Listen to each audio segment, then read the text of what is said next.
So here we are, the winter solstice, that yearly event where the sun reaches its low point in the northern hemisphere. The longest nights, the shortest days, the implications of, oh shit, before these modern times, we just got to get through the winter. We got to ration, we got to focus, we got to take what's been harvested and just get to the springtime. And so there's a focus, there's a restriction always that the winter solstice brings, and a ceremonial aspect of letting things die that we don't need to hold on to in excess. That's just going to be a burden. That's just too much responsibility. So practically speaking, is that a relationship? Is that a shitty job situation? Is it worry and stress over money? Is it worry about the future of where things are going with Pluto and Aquarius? But the nice thing is, this is the first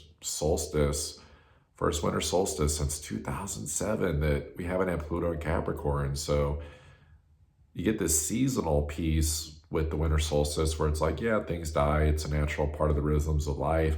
But with 16 plus years of Pluto in Capricorn, that's like constant facing death, transformation, restrictions. You better evolve, face your dark night of the soul, or else see what's blocking you internally from getting the sloppiness out of life and being more adult and mature in the most deeply spiritual way possible to reach your ultimate truth. And so we've already went through that. And so it's helped us wise up over these past, 16 plus years.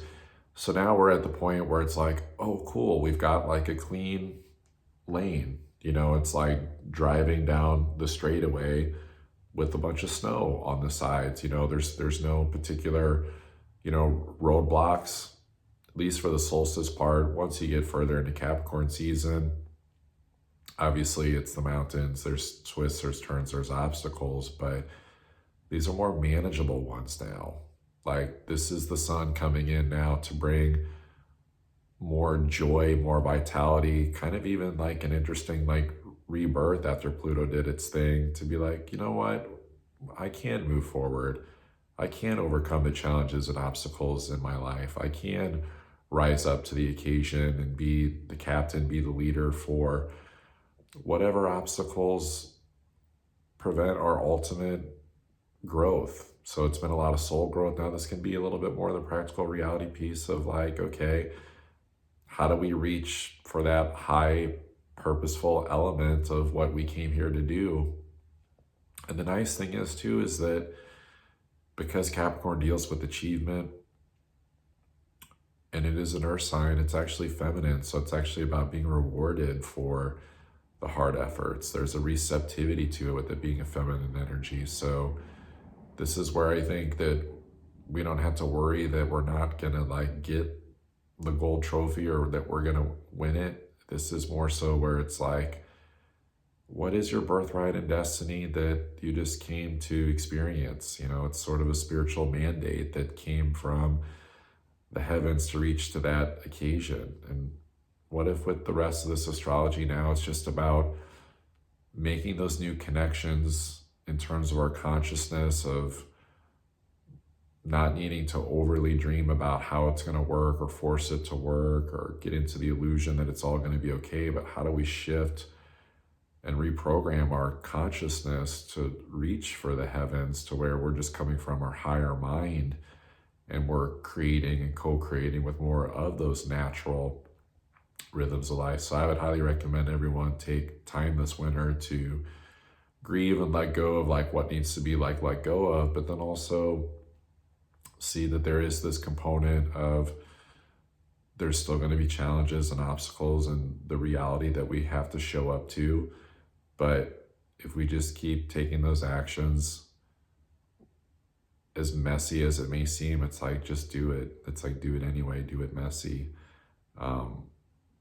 Because if you can root and believe in this possibility that you can't really fuck this up, that there are predestined alignments that do come, and that is always what Capricorn reminds us, that it's really just about stepping into it. It's about aligning the ego's free will with what was pre-written from a soul's record perspective, and we get another shot in future lives if we don't hit the mark, if we're not in quite full alignment. But I think the best thing we can do in this astrology is not get distracted by the entertainment aspects of it, whether that's can't let go of the old ways of entertainment as if it's still the fucking 80s, or letting go of the new forms of entertainment that's just distraction and hype and surprises that aren't really surprises, and then it's just a waste of time waiting for the disclosure of what it really is.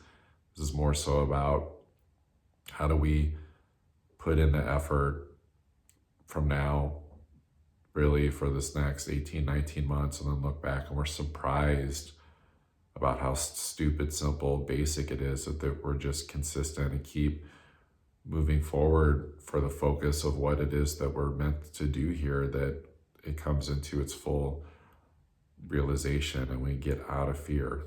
Because Capricorn season also teaches us how to illuminate and see what are the fears in this physical reality, from showing up and rising tall and just showing up publicly, just being there.